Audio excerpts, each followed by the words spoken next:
from Detroit, Michigan, USA.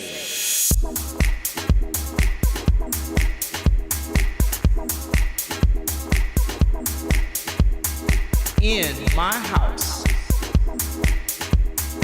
In my house. In my house. Hosted by T. Carlita. In my house. Hosted by T. Carlita. Hosted by T. Carlita. Hosted by T. Carlita. Live from Detroit, Michigan, USA. Live. In my house. In my house. Hosted by T. Carlita. Where the true stories are told and great music is played. And now from the In My House Techno Music Show archives.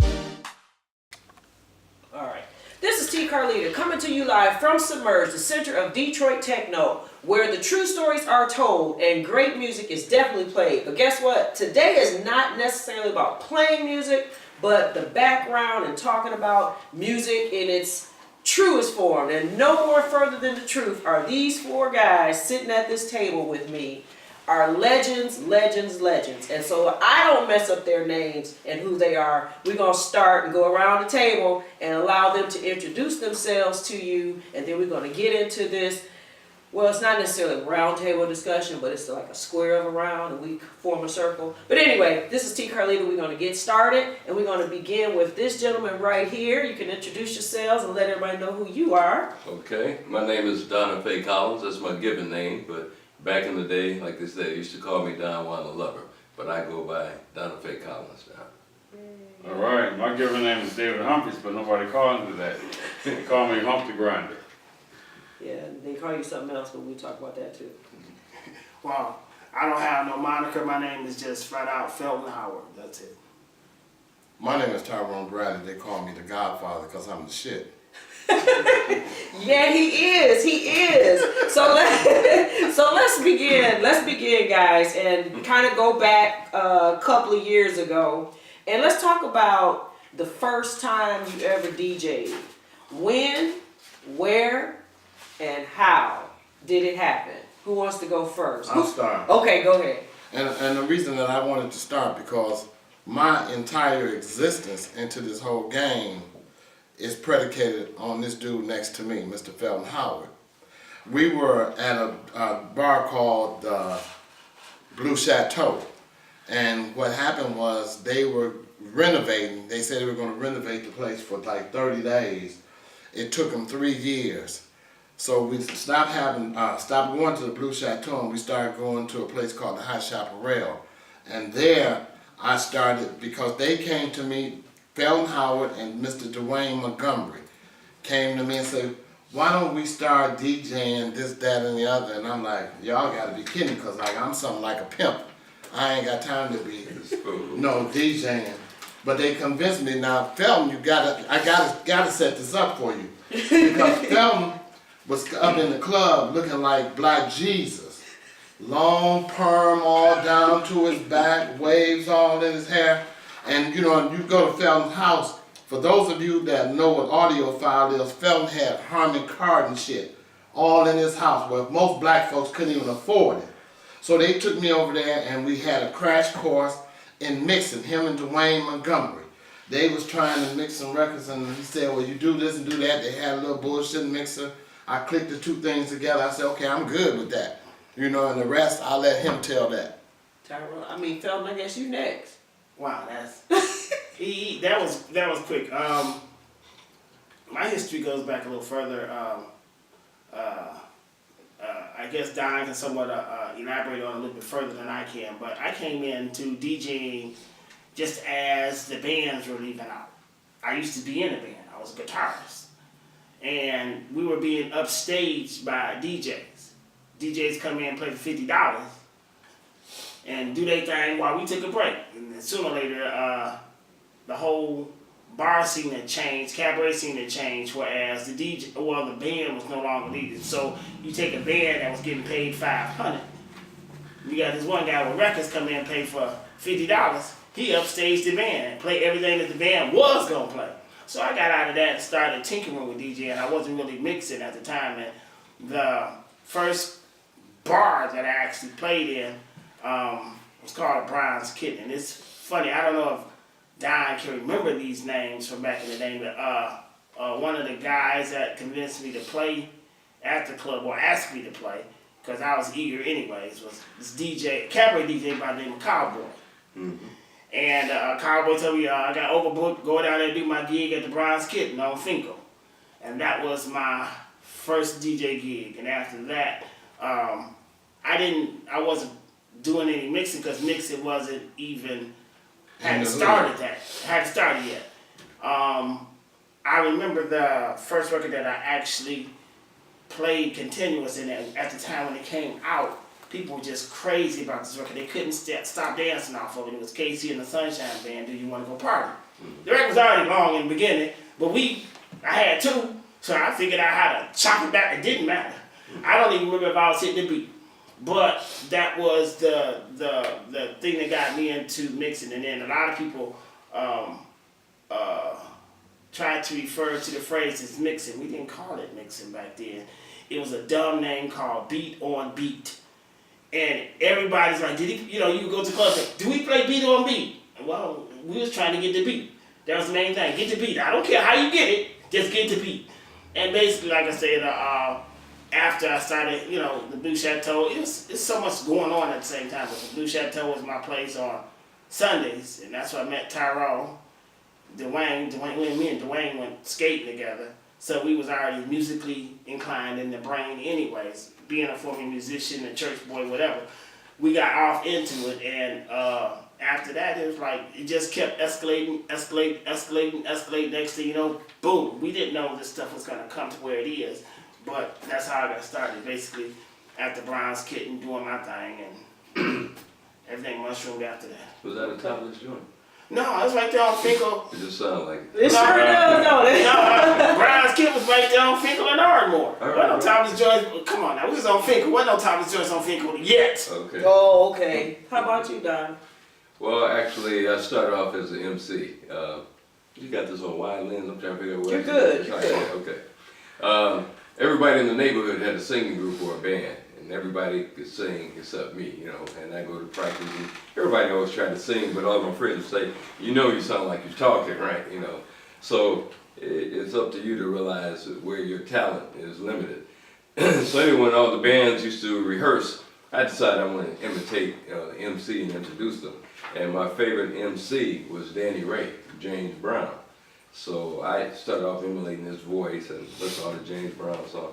So when I introduced the group, everybody said, well, that sounds really good. So, and they were appearing at the Detroit Emeralds Lounge on Shane and Palmer, Detroit Emeralds, Floaters, Destination 5, and all the other neighborhood groups. And so I was the first person to ask the guitar's lead guitar's mother manager to pay me.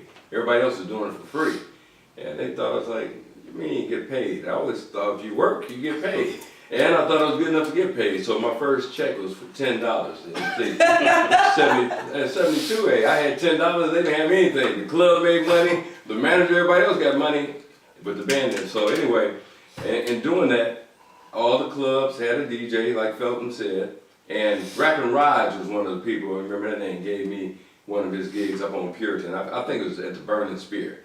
So you remember the first equipment I learned how was the PV mixer and the two, we didn't call them terms, they would call them record players in, where you got to use a flashlight to find a groove on there. and we wasn't crossfading, we was turning the knob, one up and one down. And the biggest thing is to come behind another DJ who already established the crowd and make sure you do a good job, because if you were whack, they're going to talk about you. And so, like most DJs went through my bumps, and I got a chance to DJ at the Blue Chateau behind Tiger Dam one night, he didn't make it. And so, being the manager, everybody remember him, he said, well, I can't have him back because I kept playing James Brown music over and over again. That was my favorite, And so it went on, and finally got gig after gig. And I don't want to step too far. I know you said you're talking about the climax too, but just going from blending one song to another, well, I stepped back and I was at Ethel's Cocktail Lounge as the MC. So when the band took a break, I was the DJ in between. again, the DJ booth was no bigger than this table, and I played. As a matter of fact, between MCing and DJing, and then when the band came back home, I was clicking pictures, so I thought I was jack of all trades. I was making my little money, so that was a great thing.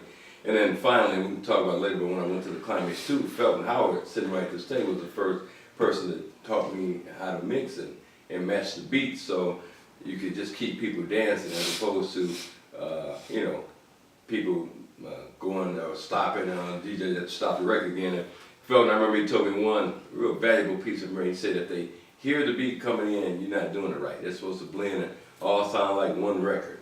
And so just kept on doing that, and there's a lot more we can talk about, but I'll stop right there. Yeah. All right. And Hump? Okay, how I got started.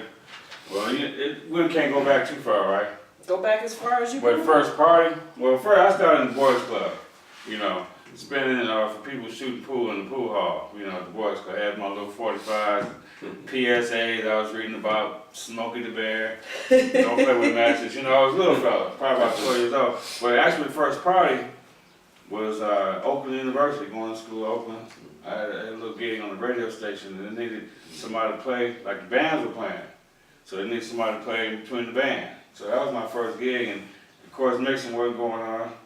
You know, I had my the cheap record players, no mixer, just a, you know, amp with a couple of knobs. Mm-hmm. So playing some songs, and I got a kick out of it. I said, shoot, I can do these parties. So then anyway, I was going to school open, and I kept doing all the school parties, you know, black and the white ones. And then started doing other stuff. But really started at the school before I came into the clubs in the city. I was doing the college parties in different colleges around the state. Okay. So let's go into something about, let's talk about, not so much, I wanted to go into how you started to mix, but all of you kind of like touched on that a little bit. But let's compare vinyl to the new technology and, you know, mixing today. What are your thoughts on that, and how do you think it is either help, hurt, impact? What's your thoughts on Yeah. Yeah, just because I had a couple of horror stories. Oh, okay. Well, number one, everybody loved wax from the beginning because that's all we had. But as we were transcending from that to CDs, everyone liked them, and then also you started using the CDJs.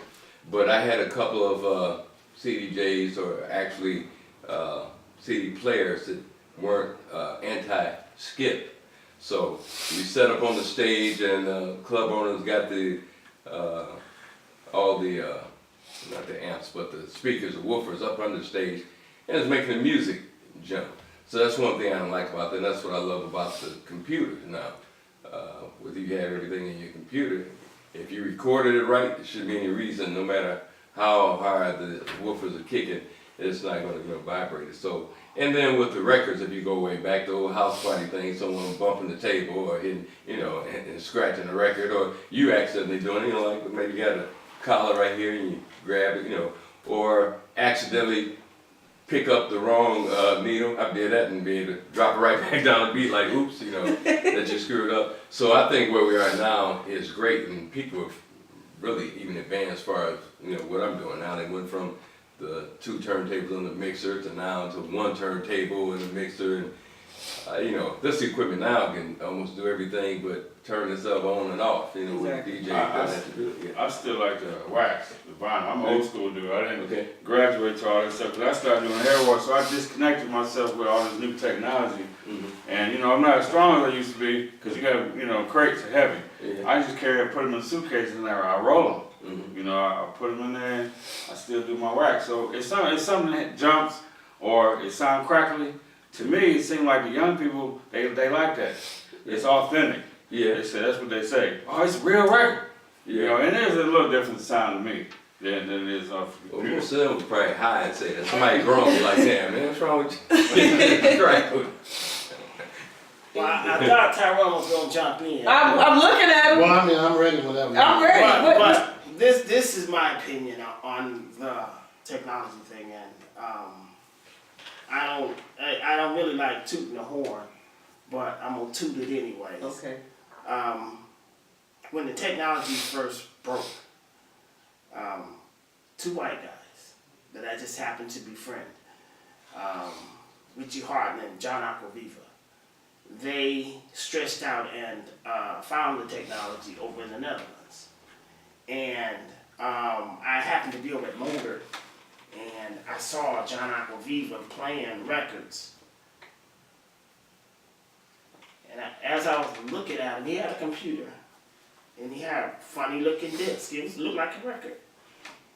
Trust me, I am very observant to the highest degree. When I saw him changing songs, but using the same record,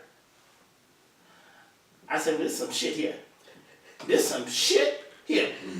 So when you got a record, what the fuck is that? I'm not gonna lie about it, I cussed, just I did. What the fuck is that? He said, oh, this is a new technology that came out of the Netherlands. I'm like, huh?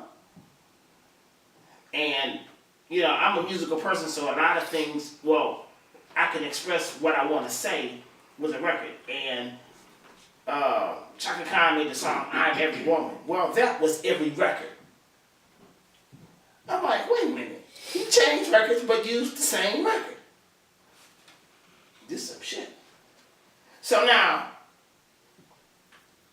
everybody's using this technology now but don't understand it. When as soon as I got all the information, I forwarded to Tyrone. Tyrone, look, we gotta do this. Look, man, I'm telling you, give these white boys this $3,000 and you be good to go. Tyrone being very cautious about everything. I ain't giving nobody no damn $3,000. You crazy motherfucker. But we stressed out. Did you say that? Kind of, sort of, just like that. So the thing was, it was the fact that Hump, Donafay, myself, Tyrone, all the DJs that had went through the growing pains of being DJs from the 70s to now, we have all carried records, thousands, from Peaches crates, milk crates, post office baskets, all of that. We have carried records up ladders, down in the basement. And I'm like, wait a minute, I ain't got to carry records no more? I mean, you're not a DJ, so this is one thing that DJs have experienced that we really don't like. It ain't really that serious, but it is serious. A stupid ass paper cut. From grabbing the sleeve of the record and swipe, that shit hurt. No more. I mean, at the point in time, Tyrone had already switched over to CDs because CDs had came in and they were bumping vinyl out the water somewhat because you could do all this stuff on a compact disc. But anyways, when this came along, because them CD cases was heavy than a motherfucker too. Them motherfuckers, they were heavier than records. Okay. But it was, this thing came along and it eliminated carrying all of this stuff. Plus, in the mindset of how Tyrone has some, I got to give him credit because he trained me to think a different way about music, but yet it's still in the mindset of carrying all your essential records in a simple laptop. Close it and you're gone. You got 3,000 of them in a laptop. You got 5,000 in a laptop. You got 50,000 in a laptop. Now the downside about it is that you got everybody carrying a laptop. And the truth of the matter is, it don't matter who you are, where you come from. You can be African, you could be Brazilian, you could be Asian, you could be French, you could be whatever. You can have a library full of records. That still don't mean you can play them. So now technology has allowed everybody to come and gather all of this music, and they still, I don't care how, if this is on tape, I'm glad. There is no reason in the world for a DJ to have a what the fuck moment. Do you know what a what the fuck moment is? No. A what the fuck moment is the party is going real good and the DJ play a record and people go, what the fuck? Okay. That's a what the fuck moment. Have any of y'all agree with him at all? Oh, no, I agree with everything he's saying. Okay. But I ain't never had that moment. No, okay. You gotta understand, we come from a different group of people. So now, like I stated, Tyrone has always told people that you can have a library, a room full of records. That don't mean you're gonna pick the right one at the right time. That's what makes the difference between DJs now and DJs back then. We had to pick them. Now you got DJs just picking whatever because it's, the computer has become more, I wouldn't say that, the software has become more intelligent, whereas it can categorize records by the beat. So now, if you in 128, you can just scroll down and pick the next one. It don't necessarily mean that's the right one, but you can pick it. A lot of times you got the beats per minute don't mean it's the same groove, right? You got there you go. That's what I'm saying. They just tell the flow up if it ain't got the same rhythm as those. So then you have a what the fuck moment. Well, the biggest thing is, along with Felton saying, if I have a moment and for whatever reason and chose a song that clears the dance floor, being a person that communicate well on the mic and know how to hype the crowd up, I could get them back just by number one, having a jam that I know everybody's gonna like, and figure out something to say. But I have a rule that number one, if there's nobody on my dance floor, I'm not gonna keep the song playing. You're never gonna walk in a room where I'm DJing a party and the music is going, nobody's on the dance floor. It means you got the wrong jam on. Take it off and put on something you know that'll get them back on and start back over, but not just, I gotta pay attention to the audience. And sometimes people look one way and they might be. We are a part of a public-private partnership to place more than 40 kiosks throughout Wayne County to allow you to pay your essential bills and delinquent taxes in one safe, convenient location. DTE Energy introduced this kiosk program to allow Metro Detroiters greater freedom to pay your energy and other bills when and how you desire by cash, personal check, or credit card. At the Detroit Water Department, we are pleased to join our friends so you can now pay your water bill on the DivDat kiosk network. The kiosks are located in our respective downtown offices as well as Rite Aid stores and community centers across the county. As the president of the DivDat kiosk network, our mission is to stamp out convenience fees and help you. Make sure to take advantage of the no-fee kiosks to stay current on your tax, energy, and water bills. Stop by today to learn more about how to enter into a payment plan in the newly extended interest rate reduction program. Please visit us at DTE Energy, the Wayne County Treasurer's Office, or DWSD. We're here to help. You are In My House, hosted by T. Carlita, where the true stories are told and great music is played. But in addition to what he was saying, I mean, again, I have seen Don grow. Don used to be one to put a record on, but Don learned. I actually saw Don learn. Whereas before he would put a record on, he think, wait a minute, this is the record we need to dance to. Right. Some DJs don't do that. They just feel that, well, because I say it or because I put it on, you dance. Right. No, that is not it. I got you. And if you don't catch people in the right frame of mind or condition them, and you have to understand, DJ. All right, Felton. What? It's not the Felton Howard show. But I gotta explain. Felton. Okay, whatever. Tyrone, finish. No, I got questions. I know. Tyrone, come on. Well, I mean, the whole thing about the vinyl versus digital, it's absolute, for me, it's a no-brainer. Because in my computer, I carry on the average, mine is like at 70,000 songs, but I play records for everybody. I have white audiences, so like where you would have like a John Viva and them boys, they might have 200 records in their whole computer. Okay. In their whole computer, because they know they're gonna go and just play techno music. That's all they're gonna play. They're not gonna play anything else. Where you playing for Pookie now, you have to have a variety of music because you never know who's gonna come into that club.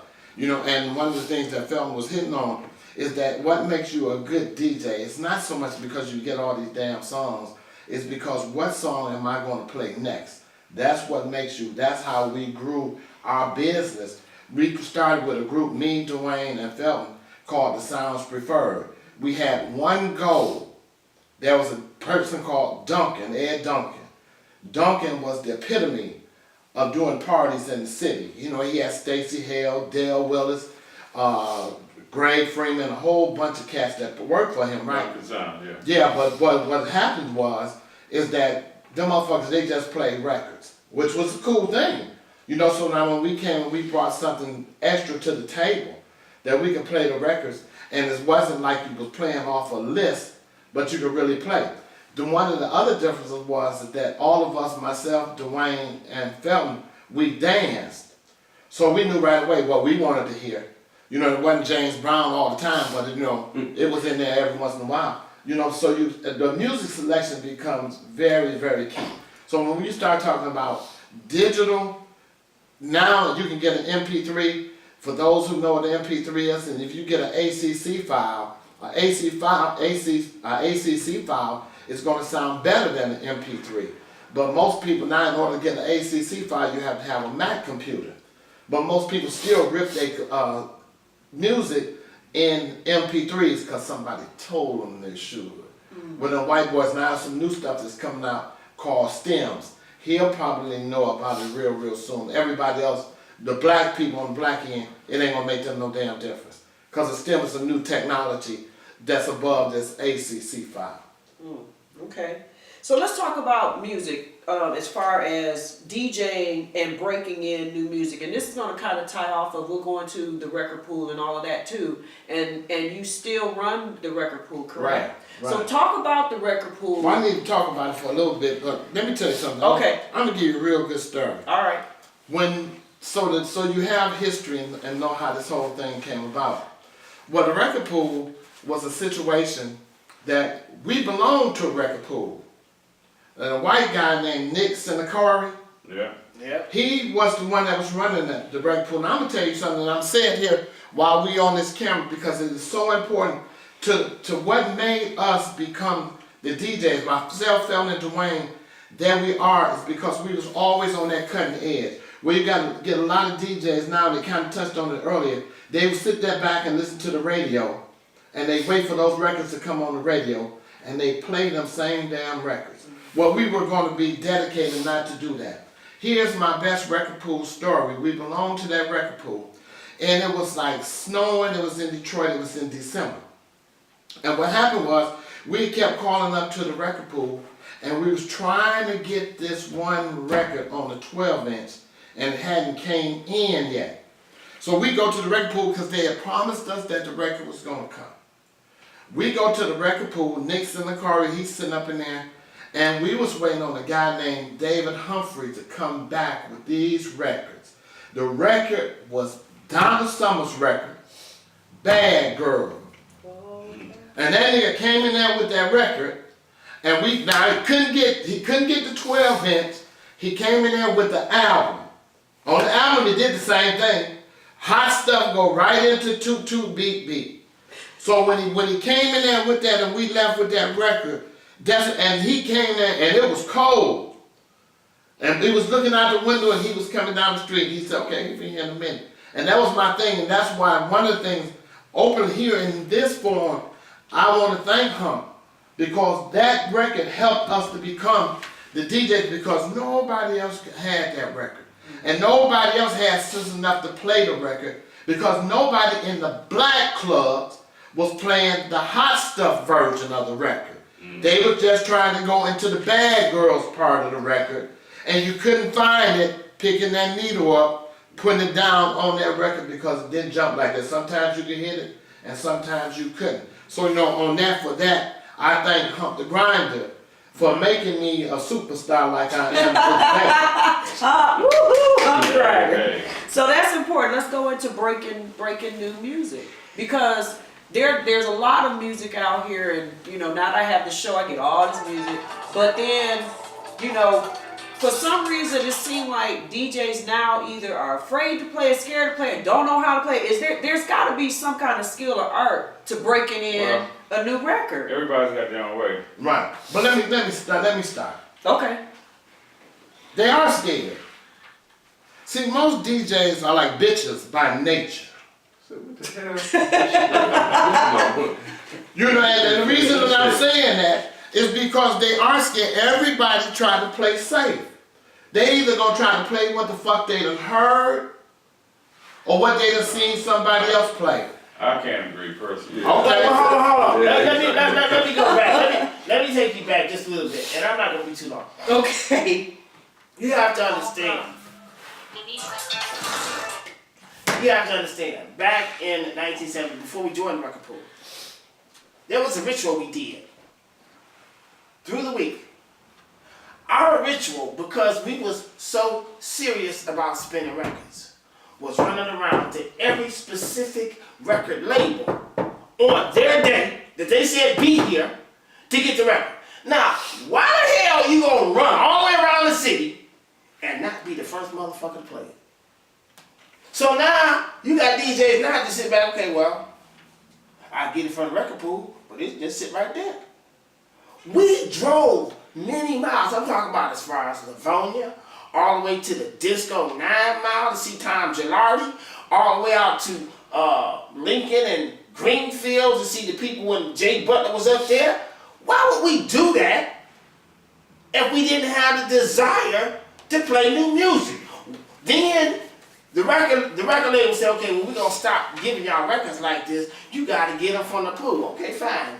Pool, be it. But we still come to you get our records. You see what I'm saying? So we had that desire. Maybe you didn't have it. I had it. I didn't want to hear the same thing that everybody else was playing. I wanted to jump out there first and have the gratification of being one of the first to play it. Because at the time, we was playing for pimps and hoes and that's it. Over on Gratiot and motherfucking Concord. You guys want to weigh in on this? Yeah, I'll give Hump a chance. Okay, No, new music is something I always wanted to do because I couldn't stand what was on the radio. Exactly. I didn't like it, and I knew that the people partied off the stuff, but it was a way to get it in. My way, well, one of the ways I would incorporate a new record, I would kick on. I may even have a little slow set first, and I kick on a jam, right? Only for about a minute and a half, enough to get the floor crowded. They used to get mad at first. Then I slip in the new one right in there. Maybe the second one of a set. They ain't going nowhere, they just got up. So I got them now. And then by the end of the night, I might play that record 3 times. Maybe the only record I play, a new jam that was bad, I might play it 3 times a night. By the end of the night, they humming that one out the door. Because I don't work it in a way where you trick them on the dance floor. You get mad, like, God damn, you cut my record off, you just got on. But they there now. Yeah. They jamming to it, and I had to have belief in what I believe in. Right. That they feeling what I'm feeling. And it wasn't the crowd dictates me. With a new record, you kind of got to fit it in what you think is going to work. Right. I had a different concept about DJing, whether it's music or not. My whole thing is about entertaining people. Because when I first started, Tyrone mentioned the Duncan sound. And Duncan told me he's about sound system, not DJs. Because I used to want to, because I look at his DJs, I'm like, these are the most boring people I ever met. Because like all they did was play music. They didn't even have a mic, never talked. And that was boring. I was about entertaining people, be on the mic and DJing. So my whole thing is, you can have all, the jams in the world, but it's how you play them. And then people say, well, how many watch DJs got this thing? How many watch you kicking out? Like, I don't know, but it's loud. Well, how many jams you got in your? I don't know, but I got enough to kick your ass, when we battle back and forth. But my whole thing is entertaining people, and so much has changed now that that's why I love old school, and that's why I'm sticking with it. I played some new school in between there, but people, that's why you go to the concerts now and you can sell them out in any old school concert because people are missing the good music and all that, and they still dance. And see, I still like to dance. I like the ballroom. We used to do it at the Blue Chateau, but I don't want a ballroom all night. There's no offense to any of you DJs to do that, but I don't want to walk in and see the same people turn around in a circle all night. But it's a market for that. But I got to mix it up. I want to see some people dance. They're playing, oh, I'm old, I can't move like I used to. Well, you're out there. If you can ballroom, you can shake up a little bit, and it just changes the monotony. But the younger crowd, and that's a whole different thing because we had names to all our dancers. All that thing is just bend over and show your ovaries. I mean, you've been on so far. And now the club life, and I let you get back to talking about, it's like the guys used to compete with other guys for the girls. Now you got to compete with the guys and the girls for the girls. And it's like Sodom and Gomorrah, in the club. So music is important and it's good. My whole thing, if you kept the people dancing and you kept them having a good time, because everybody has their own way of playing it, and that's why everybody has their own favorite DJ. Because your personality goes into your music and how you talk to the people. And I tell people now, it's important that people to use that mic so people know it's you. Because just like with my radio show, whoever's playing the music for me when I'm on the air, I can call their name 10,000 times and I still get texts. Donafay, you was throwing down. I'm like, the DJ is just not getting. Well, see, some places didn't like the mic. Yeah, like some sadistic parties. Cause I've done some where they were like, man, no, don't say nothing. You know, we got a classic party. We don't even want to use this name Hump around on our flyer. Cause it's too nasty, it's too ghetto. You know what I'm saying? Right there. Yeah, they will say that, and they say if you DJ, we gotta put David Humpers on the flyer, and the people that know that name, and we don't want you talking because we got classic people here. You get somebody else. And then right, and then you go to a place where you don't talk enough. Cabaret style, they want you come on, get that all night long talking. Now I mean, but there's a fine middle ground in there. Yeah, you know, we go to party. Then there's different type of music like Tyrone. I can tell what everybody in this room played the most or likes the most. Like Tyrone, I would pinpoint ballroom music. You know, Freddie Jackson, all the those type of records. That's his favorite. Yeah, I might be wrong. You, a mixer, R&B, house, crazy shit.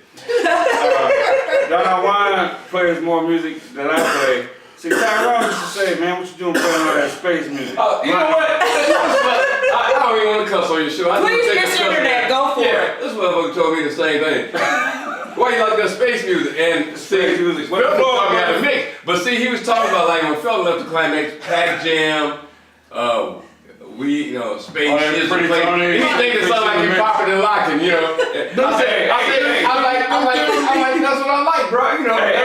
But look at the floor. You used to come to the Cotton Club. I never forgot when you said to me at the Cotton Club one night. We found this. I said, motherfucker, packed. They dancing, they loving it. But he was irritating. I think it was irritating Tyrone a little bit. That I could have played a little more other stuff. And the only reason I'm saying that because even though you can do a Jedi mind trick on somebody.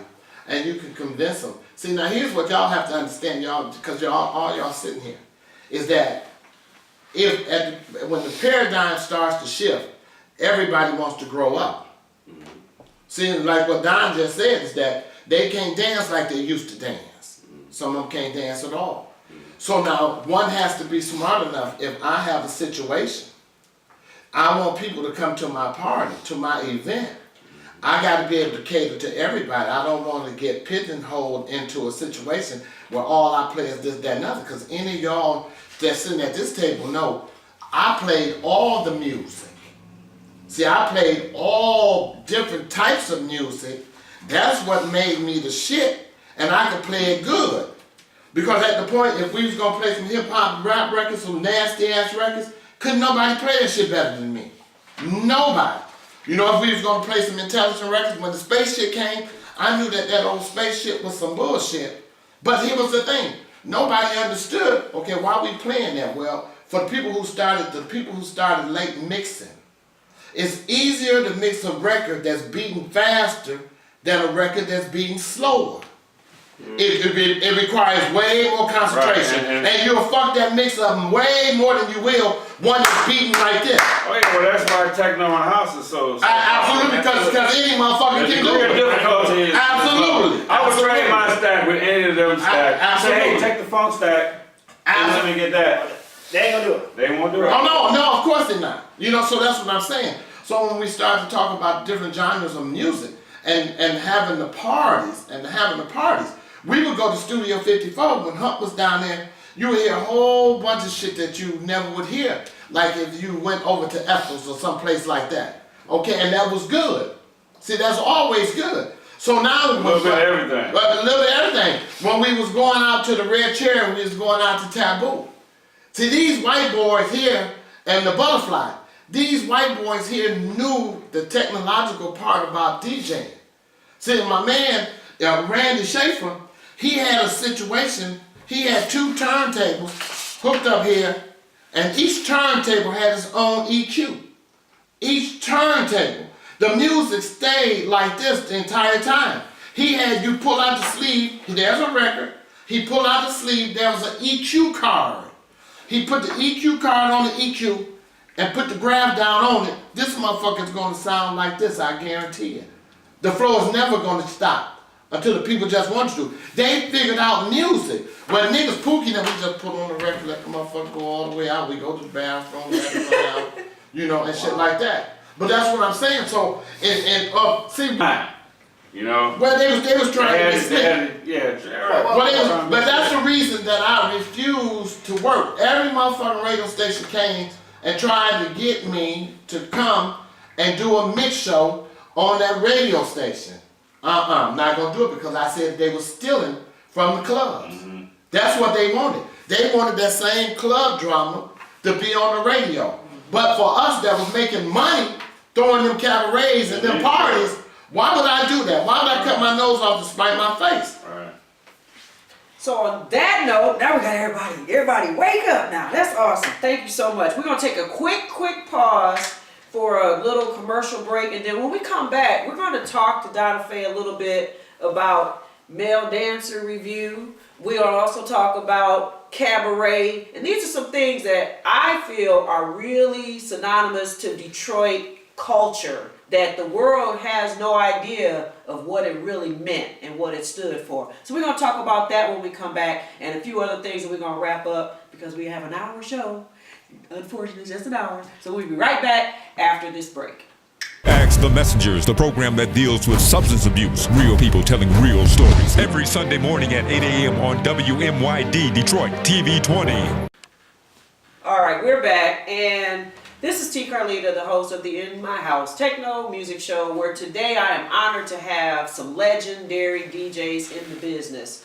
And, you know, this show is about where the true stories are told and great music is played. But the stories are definitely being told today. And since we are from Detroit, and I know that the world loves and respects any and everything that comes out of Detroit, I would be remiss if we didn't talk about the culture and the lifestyle of what we consider cabarets. Cabaret is not the big show in New York or vaudeville or whatever. Cabaret meant something else in the streets of Detroit. And I know you guys know that story, so I want to just turn to you all, and whoever wants to start can start talking about it. Felton, you can do it in 32 and a half, 3, 4, 5 seconds. That's good. No, I'm just kidding. Who wants to start talking about the culture of cabaret? Hold on. You have a cabaret coming up. Right. Oh, What's the flyer? Okay. The flyer. Wait. I got a flyer in my book. We gonna pop that on. Put on. Yeah, I have a cabaret. As a matter of fact, I get 2 a year.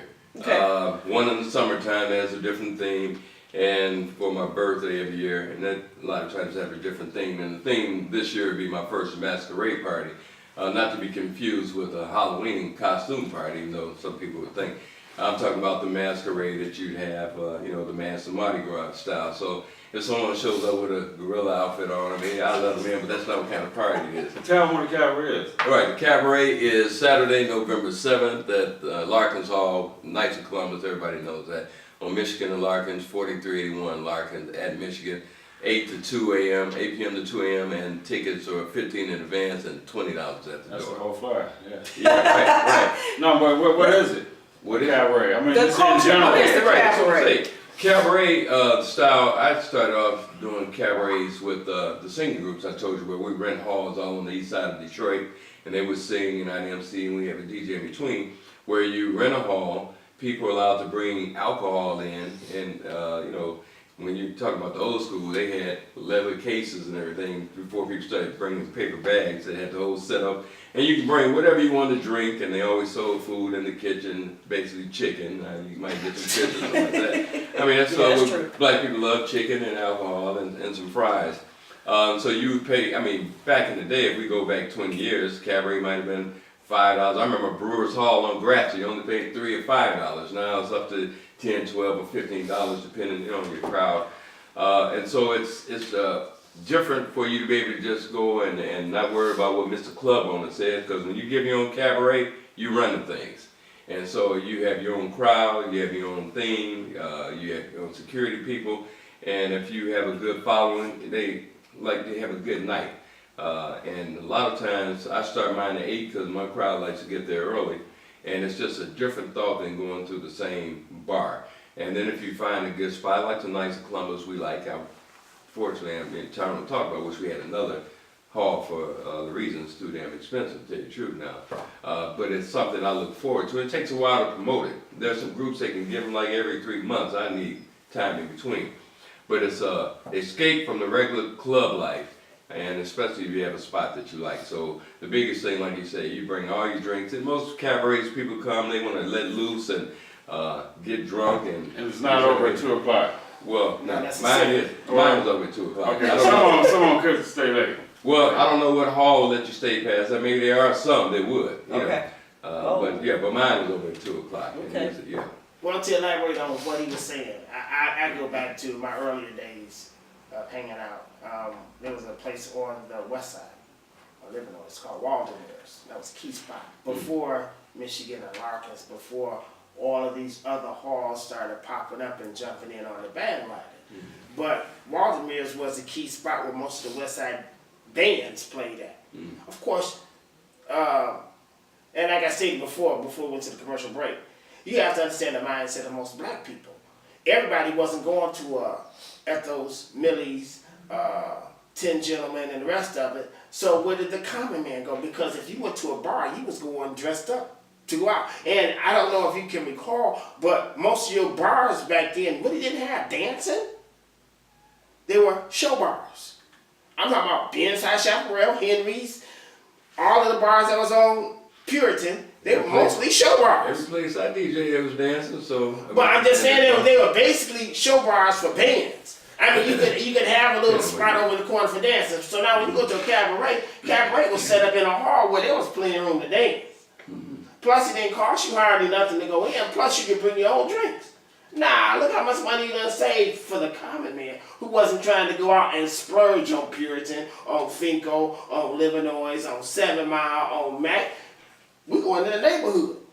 This is it. But that was cool for a while until they started locking your ass up. Because it's illegal. Because it was illegal. See, now when we was going to 212, you could go up in 212. You can go in 876 when it's right down the street here.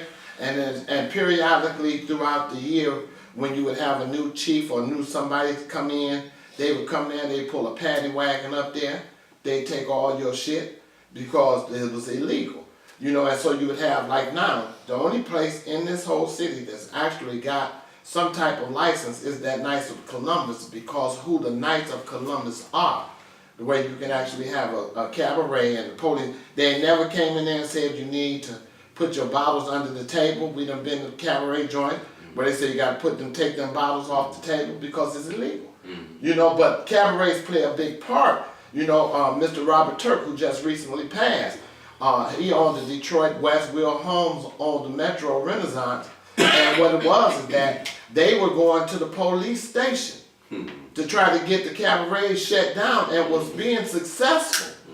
You know, the police, if they knew you was giving the cabaret, they would come in and say, put your bottles, Tyrone, we come back with some bottles on this table, we're closing this whole thing down. So you had to put the bottles underneath the table, you had to go through a whole lot of changes.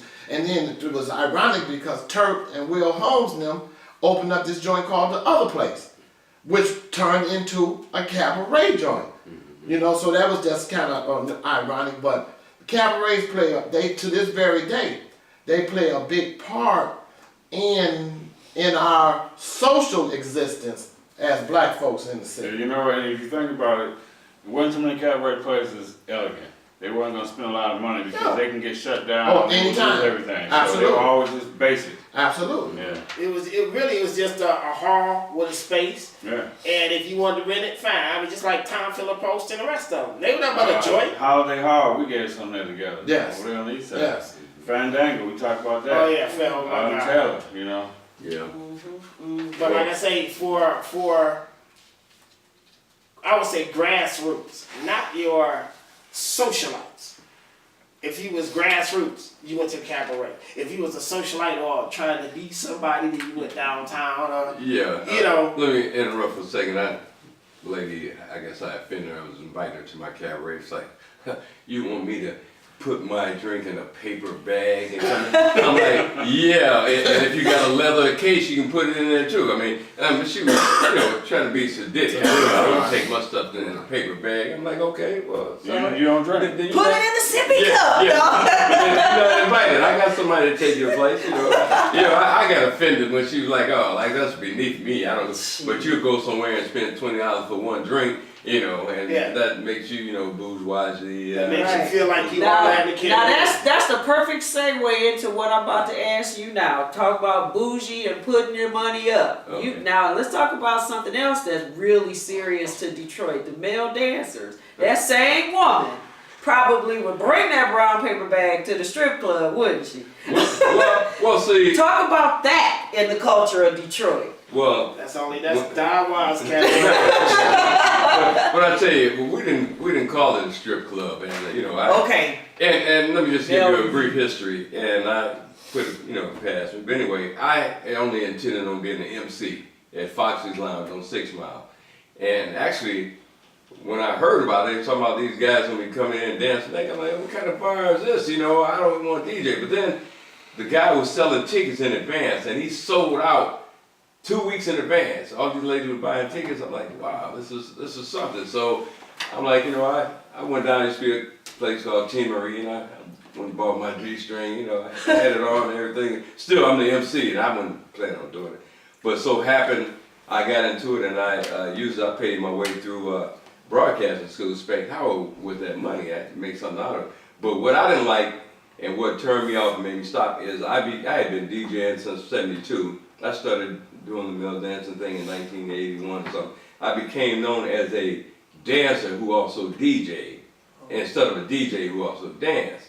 And then also, what I don't go to a strip club today is that I know how women feel. I don't like the respect that you don't get. Women were treating the men like we were a piece of meat. And I know what it feels like to be a piece of meat, so I don't treat women like that. Even when the show was over, people still part on you and all that. I'm like, well, then I would cut my feet on some glass, got burned by a cigarette, or then you got to go through personality stuff. Women are like real sensitive. Don't tip him, he only like light-skinned women with long hair. I'm like, you must have a problem with that. Did you see me just talk to the big dark-skinned woman? You ain't said nothing about that. So rather than go through all that, I said, let me put my pants on and get my respect back. And really, even after I quit 5 years later, people, you still dance?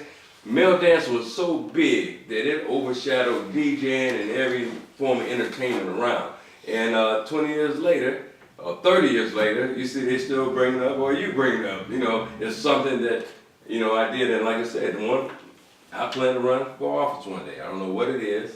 And I also make it known that I'm a commander with Wayne County Sheriff's Office, and that's not something that goes together. But somebody's gonna bring it up, and I'm like, yeah, I was in my 20s, I was a single man, I had a good time. Next question, let's move on. All right. But it was an exciting thing to do. We had a lot of fun, and like I say, a lot of people, dancers got ladies bought them houses, cars, and everything like that. I mean, it was lucrative. But then I'm like, okay, hey, there's no retirement in this thing. I mean, I hope you got some other, things planned. But I didn't like the fact that I was not known as a DJ. That's Don Juan, the male dancer. And I had been Don Juan since '72. Now I'm Don Juan, the male dancer. I'm like, hey, wait a minute. Hello, I DJ, but we don't want to hear about that, right? We just want you to dance. It was another guy. I want to say, because he was spinning records with on GPR on a dance show. Can't recall his name, but he was a dancer too. Jesse the Body? Yeah, Jesse the Body. He was known more for being a dancer than a DJ. Yes. But in addition to what they stated, you have to go back and look at the conditions and the mindset of people back then, because basically at one point in time, the only thing we had was strip clubs for men. They had basically eliminated black women, period. White women went over to Canada. And some black women were going over to Canada. And this is what is really ironic. Time is a motherfucker. Time will bring a change, and the change be done came and went, and you be like, wait a minute, it changed, and then it went back. Right. And the only thing I got offended by, I'm sorry, is that groups like the Foxy Frenchmen, all of these people, Chippendales. they were, white male group. They were on a lot of on Channel 2 and all these things. And I had a group, Felton tell you was there, that we had uniforms, Hump could tell you costume, Tyrone been there. We had routines. I had a hell of a show, but we didn't get that knowledge. We never got on television. And so I'm like, okay, I see where we are. We're not mentioning the same breath as the Foxy Frenchmen and all that. So, like I said, it was time, to move on. But I don't regret, what I did, because it was a lot of fun. Well, it's also a thing whereas even though, now that you look back in retrospect, it's cold, but it's true. We were having fun while somebody else was profiting off of your fun. And you wasn't paying attention because Bill and the rest of them, they was clocking. Oh, They yeah. was clocking your fun, but they clocking. Yeah.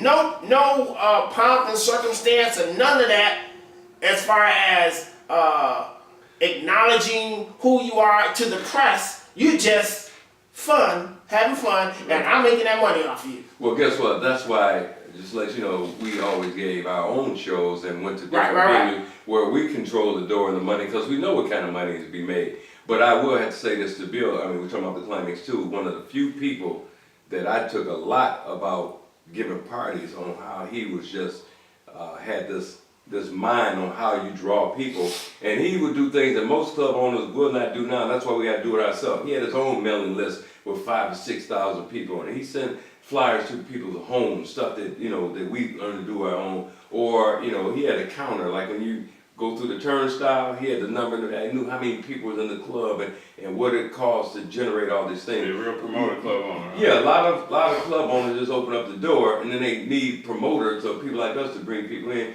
because they don't have the slightest idea on how to keep it That was a going. good part for us, because we all promoted parties. Mhm. Right. And had a crowd where if a club jam you up like it used to do me sometime, you could move them. Mhm. Like within days, you could Right. move everybody out of that joint. Right. When they give you a hard time. Right, exactly. Because they think that's theirs, but it's not. Oh yeah, well, Bill was good for that. This is what he used to say. This is my motherfucking $1 million package, But anyway, yeah, right, yeah. You did something right. So Tyrone, you are very active. From what I've learned about you and read about you and heard so much about you, you had the pulse on what was going on in the streets with the music business, because you ran the record pool, right? And you are still doing things. So kind of real briefly talk about the record pool and where it is today, because a lot of people don't even know that it still exists. They thought it was No, I mean the record pool is never going to stop. We just made that transition from wax to digital, and what it is that with the record pool, so that you have an understanding of what it is, the record pool is a central location where you would come and get records. Now, there's always been these people that were mad at me because back in the day, if you weren't playing in the club, a Billboard reporter, or something like that, the record labels didn't look at you as a viable record pool. So I always had like a Charles Hicks that was in the record pool, and things like that he was a Billboard reporter. I convinced Ken Collier to put my name down as he was on my roster, but he was not actually in the record pool, but I would give him when he needed some funk records. And then when we started dealing with them boys out of Chicago, Dance Mania, they would send me the records before they would send them to anybody. So then Ken could come and get the house records that he needed, and things like that. But a record pool is just a central location where people come there. But bigger than all of that, when you come to get the records, You are In My House, hosted by T. Carlita, where the true stories are told and great music is played.